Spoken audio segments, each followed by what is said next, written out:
Again, look at the people that just won the elections yesterday. Oh, you're real fireballs out there in California for governor and senator. I mean, come on, look at these people. What did this woman spend? $80 million? What are they? What do they do so great? What do they say that's so enlightening?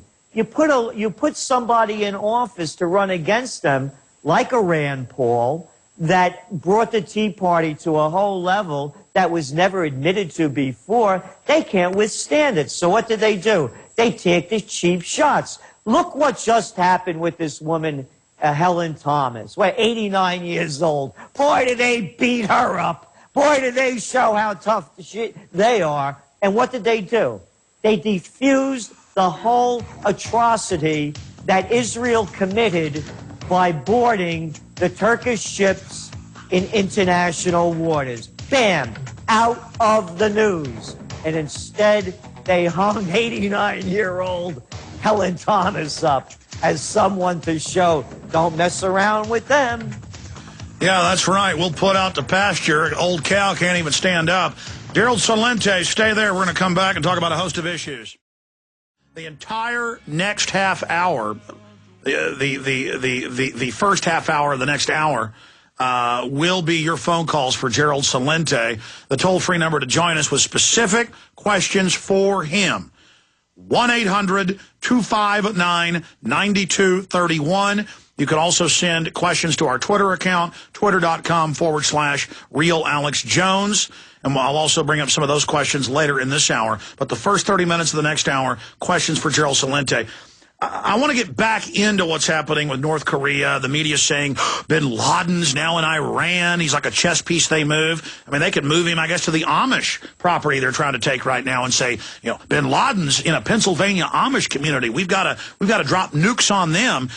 I want to discuss that, what's happening in North Korea.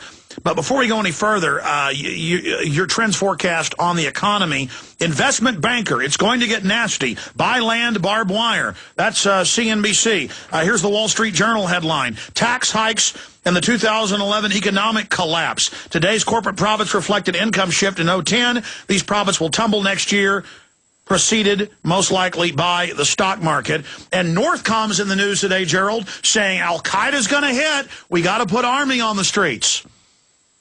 Yeah, well, it is collapsing, and there's nothing that they could do to stop it. We saw what's going on in Europe with the Greek tragedy, the $1 trillion that they just spent to help bail out Greece, Spain, Portugal, Italy, and others.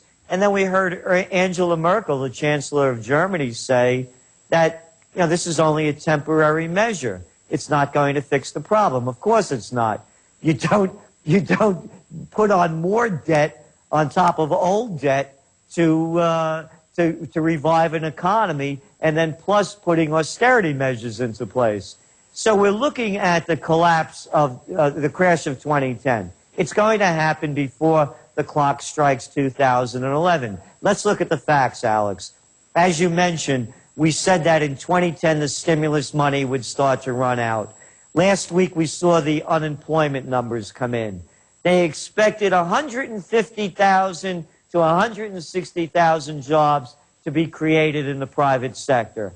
41,000 were created out of 95% of all the jobs created in May were census workers, temporary jobs. And to interrupt, Gerald, that's even using rigged numbers. We learn at least 500,000 people are fired and hired each month in the census and then counted as new jobs. So even with cooked books, 95% are government. Right, and then they're going to be gone by the end of the summer. Then what?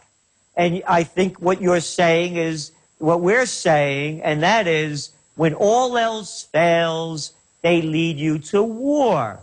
And just as we're seeing the ineptitude of the government by dealing with this tragedy in the Gulf with the oil spill, just as we saw their Katrina quality rescue skills, just as they keep fighting losing wars on drugs, just as they fail to improve the education system with leaving no child left behind or any other scheme, just as they lose with health care reform, just as they lose with financial reform, the military are losers too.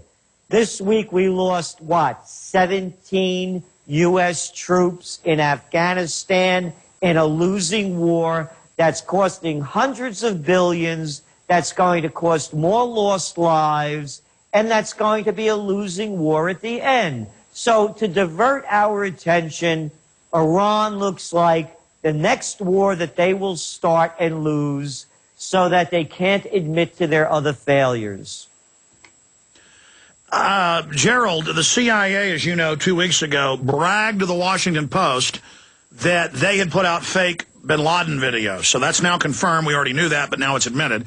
Now they've got known Israeli propaganda fronts saying that bin Laden is in Iran with no proof. They're just saying this right on time for World War III with Iran. Yes, and this whole Spring Trends Journal is the great war that the United States and our, quote, allies are leading us to. Look, a couple of weeks ago, we saw the German president resign. And why did he resign? He admitted why they're in Afghanistan, and they're going from baby steps to goose steps. All right, stay there, stay there. Let's come back with the Great War with Gerald Celente, and he's saying he sees the total meltdown this year. So that's less than 6 months. Stay with us. This is vital info straight ahead. Okay, enough of me here ranting about the documentaries. Let's go back to Gerald Celente. But speaking of solutions, you know, I think evergreen is the name of the game in really convincing people. When somebody sees a film I made, like Road to Tyranny 8 years ago, and everything in it came true, I found my older films are even more effective than my new ones sometimes, because people can go, this guy, how did he know this 8 years ago? Or they can watch my first film made 13 years ago, America Destroyed by Design, and they say, how did this guy know this? It's the same thing with the Trends Journal. You know, it's great to get the latest Trends Journal, which is important to get, on how they're trying to start a war and how they're going to totally implode the economy soon. But it's also good to get back journals. So tell folks how they get a subscription to the latest journal, but how do they get back journals so they can really get an understanding of how important your view of the world is, Gerald Celente? Well, our website, they could go to trendsjournal.com and just request the back Trends Journals, and we send them to you. It's as simple as that.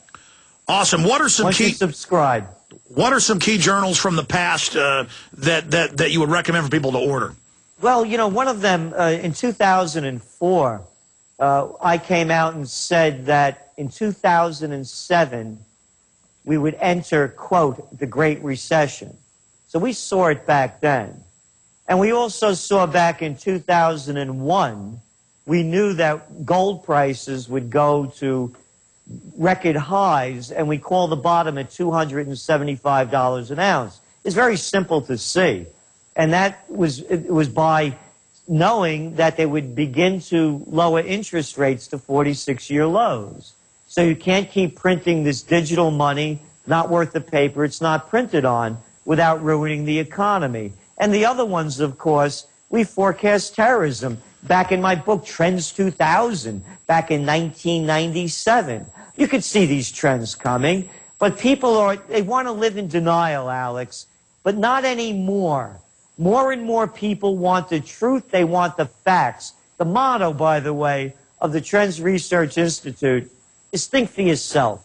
I don't tell people what to believe, and nobody tells me what to believe. And that was your dad that taught you think for yourself. I mean, my father, he almost gave me the same statements about don't be a parrot, think for yourself. There's an agenda in the media.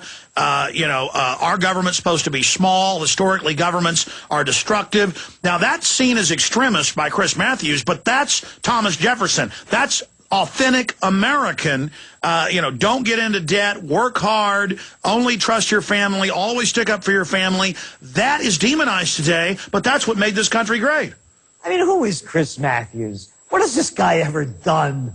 Was he a PR guy for a congressman or a senator or something? Yeah. Before this? I mean, they're nothing. Tim Russett. Everybody used to bow down to him. Another PR flack. That's all they are. They're all yes men. There's not a man among them. They all work in the Washington Beltway circle jerk. None of them stands up and stands out. Even this guy, Bill Mayer, who, oh, you know, he's a wise guy, this or that. I remember when he retracted his statement when he said the one thing you couldn't call the terrorists on 9/11 were cowards. They're cowards. The paycheck comes first. There's not a man among them. There's not a man in the White House. There never has been in my lifetime other than Eisenhower.